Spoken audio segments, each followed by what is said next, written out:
Hey guys, we're live on the moon.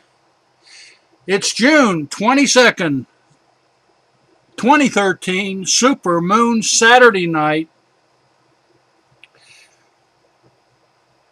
10:46 p.m. and it's going to roll over into Supermoon Sunday here in a couple hours, and at 7 a.m. on Sunday morning, uh, that's when everything is closest to the Earth.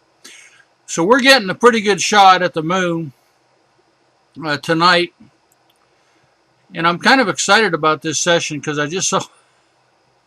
didn't have the camera rolling, but I saw me a bat, guys, flying across my screen from 10:30 p.m. to 5:30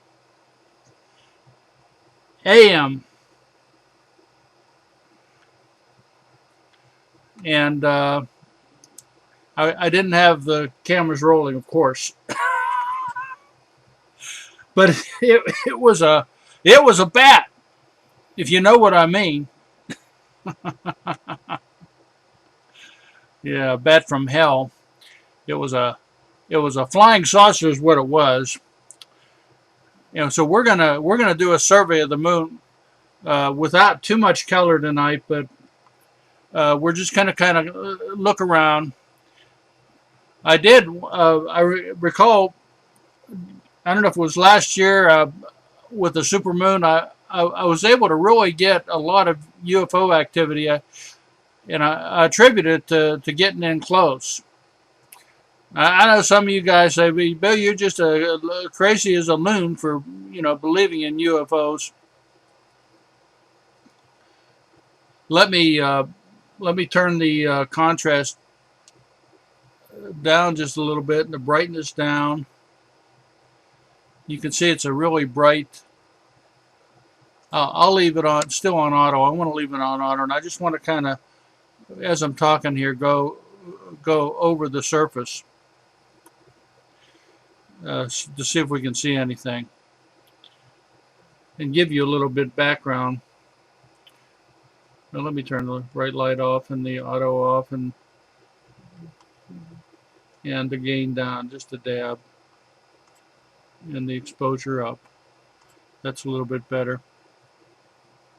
Let me give you a little bit of background about me, why I'm so adamant about believing there's UFOs up on the moon.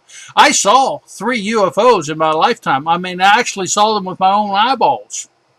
When I was a little kid, I was riding a buckboard in the back of a Ford, and I was born in '47, so they still drove those things. And the buckboard seat afforded me a view out of the back. Nobody else saw it but me, but I saw a flying saucer, a round flying saucer, silver, take off out of a field of wheat or hay, or when went up in the air, and all that hay or whatever just went flat and then took off. I mean, I saw it with my own eyes. Then later on, me and a friend were camping out in the. I'm just kind of see the Alps. The Alps are centered on the screen at Montes Alpines. It's the I call them the Alps on the moon. You'll find that I'm not a professional astronomer in any sense of the word, and I have names for everything. I invent names for everything. Like, for example, there's my ferret. See, that's the Sea of Crisis, and I call it a ferret because it looks like a ferret. I mean, it's logical. It looks like a ferret. It smells like a ferret. It's got to be a ferret. Makes it easy for me to recognize. I call you have the two C's of on the left, that C is called the C of Serenity, and on the right, as a matter of fact, let's just see if we can turn up the color a little bit, bring out. See, there's not too much color, so I just kind of keep it down about 30%. But on the right is the Sea of Tranquility, where Neil Armstrong first stepped on the moon. Well, in between those things is a well, let's just zoom in. I'll show you. This camera wonderful. I don't know why you astronomers don't pick up on this camera. See, I go right in there with 15 steps of zoom. I'm using a 19 millimeter pan optic lens by Teleview. It's a $300 lens. Marry it up with my camera and I get 15 steps of zoom. Then when I marry that up with a PowerMate 2.5 Teleview Barlow, isn't that zoom pretty neat? Then I get even closer. But we're not going to do the Barlow tonight. We're going to stick with this. I call that line, what line? See the difference in color, that kind of angular line between the left and the right? I call it the line of demarcation. Just why? Just because. And it's kind of neat. Not only do I have full control, I'm inside, and it's very humid outside, but I can control the camera from inside. See, I just increase the contrast. That affects the presentation, you know, and I can even let me just show you focus. I have a remote. See, it's out of focus. It's in focus. Not only that, this camera has a built-in autofocus that sometimes I can use, and let me try to use it right now. See how I kicked in and went back out? Now it's on autofocus. So that's even better yet. I don't know why you astronomers haven't picked up on this camera. There's one guy that is a true astronomer compared to me. My friend James up in Connecticut, he got one of these things. He's exploring the color, and you know, I'm so sold on the color because I really believe, let me turn the contrast down a little bit, that the Clementine photos give veracity to the color that I see. Although this camera will, if you have the color up too high, it will give you a false color. So I typically like to keep it down. But, you know, even if an astronomer doesn't like the color, just turn the damn color off and use it as a fantastic, I mean, now look at that. Now I'm going to turn my gain down, see how it's bright. And now I'm going to zoom in on Tycho. See that big crater? That's Tycho. So why don't you astronomers pick up on this camera and start using it? You get a wide angle lens like my Panoptic by Teleview, a 60-degree lens. Now see, when I turn auto on and the right light, see, it really blows it out of the water. That's because it has automatic settings. And the automatic settings do not affect the brightness, contrast, or color. The automatic settings only affect the exposure and the gain. And you can see at the bottom there is a little, let's zoom in on that. That's kind of the last semblance of a shadow line, because we're seeing a little detail right along the edge. Anyhow, I found out that my friend James, he's picked up on the C910, has been experimenting with it, which is good. Because I think when you're making videos of the moon, if you can do zooms and pans, you can really affect your presentation and make it very interesting.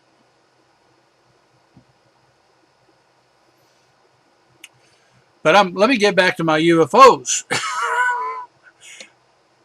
And a lot of astronomers, every time I use the word UFO, they cringe. And that's okay. Like I said, I see a lot of bats on the moon every once in a while. If that's what you want to think that they are, that's fine. But I saw a UFO when I was a kid, you know, the buck seat of a Ford. And then me and my friend were sleeping out in the park with the sleeping bags. We did that, you know, as kids. And yes, I do have autofocus on, and it's jumping in and out a little bit. It's working, but let me turn it off and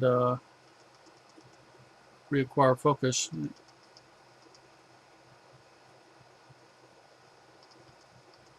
That's pretty good. And we saw this star. It looked like a star from the, let's say, the right, and sweep all over the sky, you know, to the left in an arc. The moon was on the left, and then it got to the moon, and it circled the moon one complete time and then went into the moon. Now, this was before Telstar. We didn't even have satellites up. So that proved to me that something's up there on the moon. So I come before you kind of prejudiced about UFOs. I believe in them because I've seen them. But that doesn't even take the cake. You want to hear the primo story of my UFO? Me and my mother. Now my mother, we're coming home from shopping one time in Evans City, Pennsylvania. We lived on the side of a hill, and this, I mean, from left to right, the valleys, left to right, you know, there's a hill on the opposite side. This immense cigar-shaped UFO raced left to right into Evans City, above Evans City, and then did an abrupt U-turn in the air, and then raced back right to left, and then up over the mountain in front of us, a U.S. fighter jet swooped down and started chasing this damn thing. I mean, my mother saw this UFO. It wasn't a flying saucer, but it was a flying cigar. I mean, you've heard of cigar-shaped UFOs. Well, we saw one. Me and my mom. Everybody in the family thought we were crazy. Nobody believed us. My brother, my sister. So I can understand that, you know, astronomers coming from a purely scientific viewpoint would never believe in UFOs. But old Bill does. And as I said before, to each his own. So what makes a supermoon kind of neat? Well, it is closest to the Earth. And I was going to wait a little bit because, like I said before, at 7 a.m. is whenever it really does get closest to the Earth. But the other thing that affects, you know, if you're an astronomer or even a wannabe astronomer like me, the fact is that whenever, see that little glitch, and you see these little yellow things every once in a while, that's in my video driver. Don't have any control over that. I see something interesting.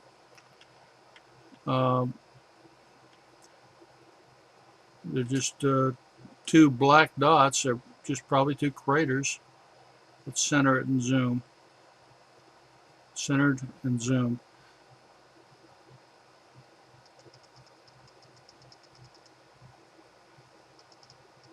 I've seen these before where they just kind of,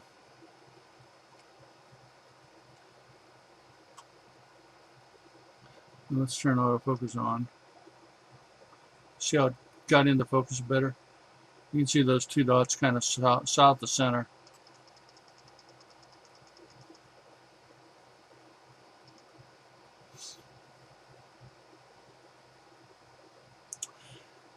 Well, the fact remains with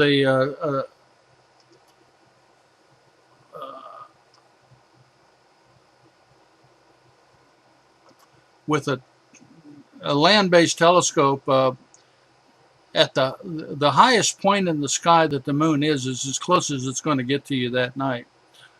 So that would have been about 1 o'clock for me, but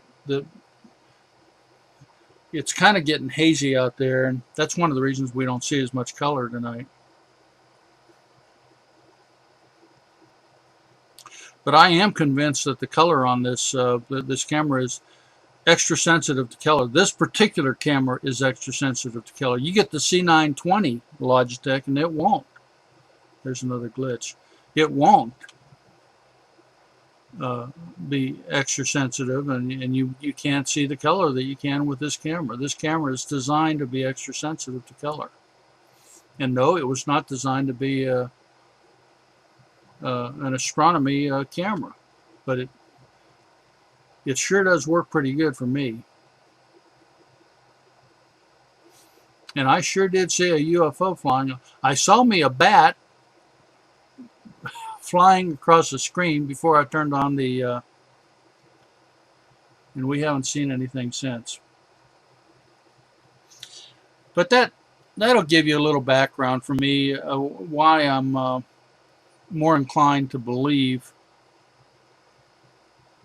in the UFOs, and there's another reason. I'm a I'm a believer in Christ. I study my Bible all the time, and it talks about in Genesis 6 how the angels came down and cohabited with women and created a race of heroes, men renowned, men of old, that flew around. And, we have a lot of things in our mythology, like Zeus and everything, that comes from that. Well, when the Lord caused the flood, the great flood, he destroyed their habitation and banished them.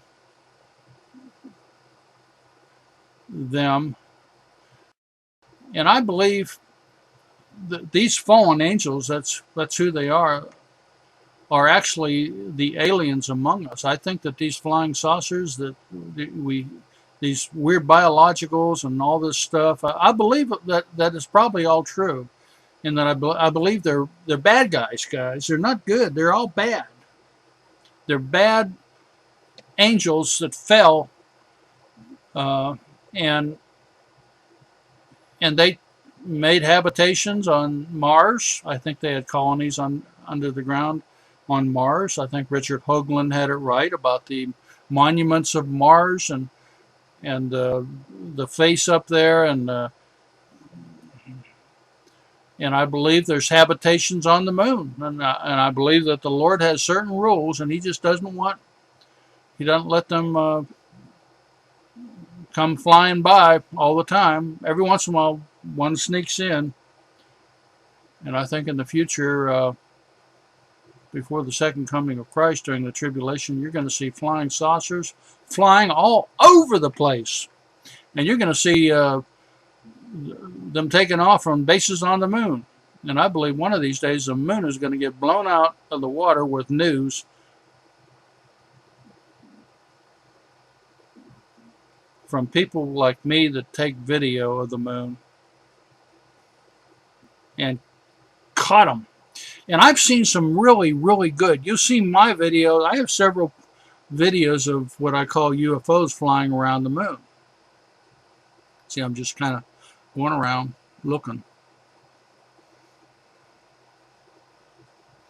Matter of fact, let me go to an area where I think there's two areas where I've seen actual bats fly out of, not across, out of. And one is pretty close to the line of demarcation. Uh, you know, you've seen pictures of my videos where they fly across the screen and say, well, that's a bird. But I have many videos, and some of them actually show these bats flying out of, like right there in the middle of the line of demarcation. One came and flew out. And I have other areas too where I've seen this happen. So I believe something's up there. Could they be the Russians or the United States? Have some kind of a dark NASA with, you know, a completely different space program? Yeah, that could be. I don't know if that's true or not. That's what Richard Oldman thinks. By the way, I'm drinking my Starbucks coffee, my iced coffee, and I'm going to just take a sip.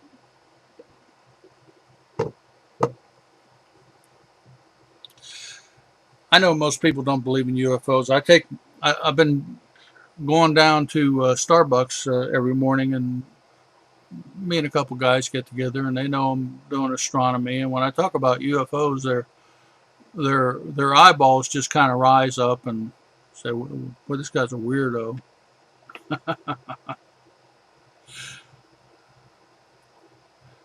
And by the way, James, I was watching. He's really into this history of the moon, and there's a lot of.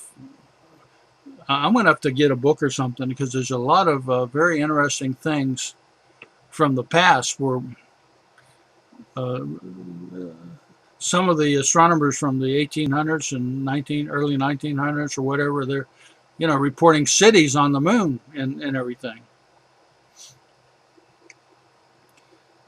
And then, you know, that develops into a lot of controversy because basically religious people don't want to hear it. Well, I'm not religious at all, but I do believe in the Bible, and I study it as astutely as I can. And yet, I believe that these aliens among us are, and up in the skies, are all bad guys, all fallen angels. Now, one thing I'll tell you about the Alps, uh, it's very, that line that goes kind of, looks like a spinal column right down the middle. That is Montes Apenninus. And if one of the things about a full moon, it's not very good to look at. I like to see a lot of shadow detail where I can show you and explore, you know, crevices and everything like that. When I'm in this kind of mode, we can zoom and everything, but you don't see any shadows, and it's all. Turn the autofocus on again. See on the right there, that's the Apennines Mountains, and it's pretty much bland.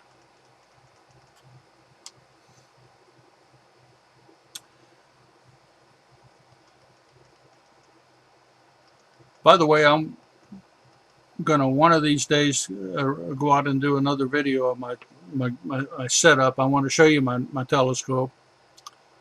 I use a Celestron Nexstar 8 SE with a focuser, a 2-inch focuser on the front, on the back end. I have two motorized focusers on this telescope, and I use one at a time. And they plug into a USB adapter on my porch, which, you know, I have an extension cable coming in here inside. The camera is USB, and it plugs in there, and through the extension it comes inside too. So I can control everything from inside. But what I intend on doing one of these days is showing you the Starship Enterprise bridge. I have in front of me two monitors, actually three. I use an application on my iPad to show me the moon, and I can identify uh, things pretty readily when I want to. The monitor I'm looking at is running the Pew software. It's a big monitor, and I'm running the Pew software in full screen mode.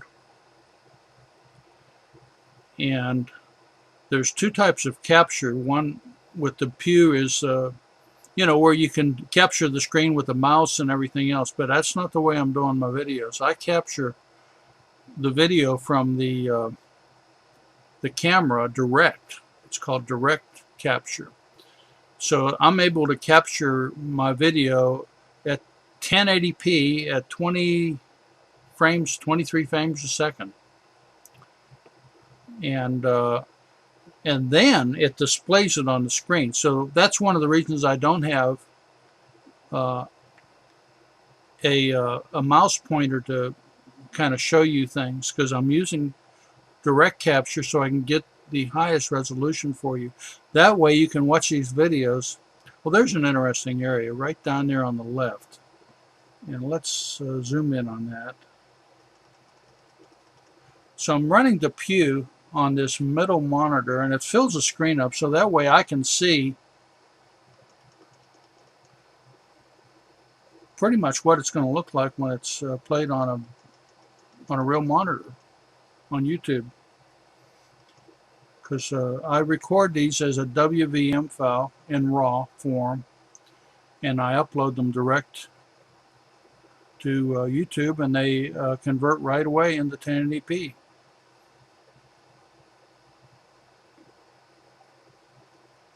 The monitor on my right, I have another large monitor on my right. When I start my software up, I start the Pew up. It comes up with the Logitech webcam controller. I drag it over to this monitor on the right, along with all the detail controls. And I also start my my focus software, and then I drag the focus software over to the right monitor. So on my right monitor are basically a bunch of controls that I can use as I'm watching this center screen. So it looks like the Starship Enterprise. It's pretty neat. Anyway, I'm going to try to do a video of that one of these days. Well, old Bill saw him a bat before production began.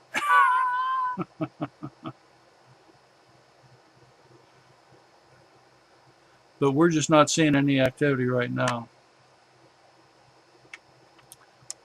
But at least I had a chance to chat with you. I hope you guys are having a good one. I hope you have a good Sunday, a good week to come. And I'll probably get on. I won't get on this thing tomorrow night. I'll probably get into it next week sometime. Like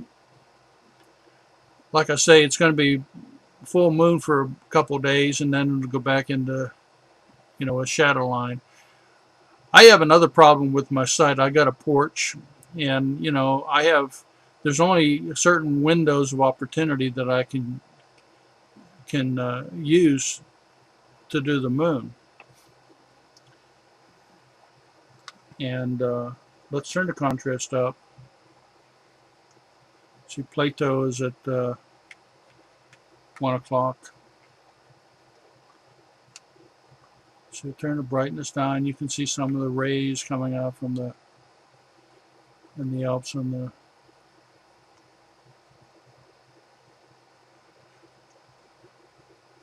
but to me the full moon doesn't exude the excitement of presentation as a moon with a shadow line.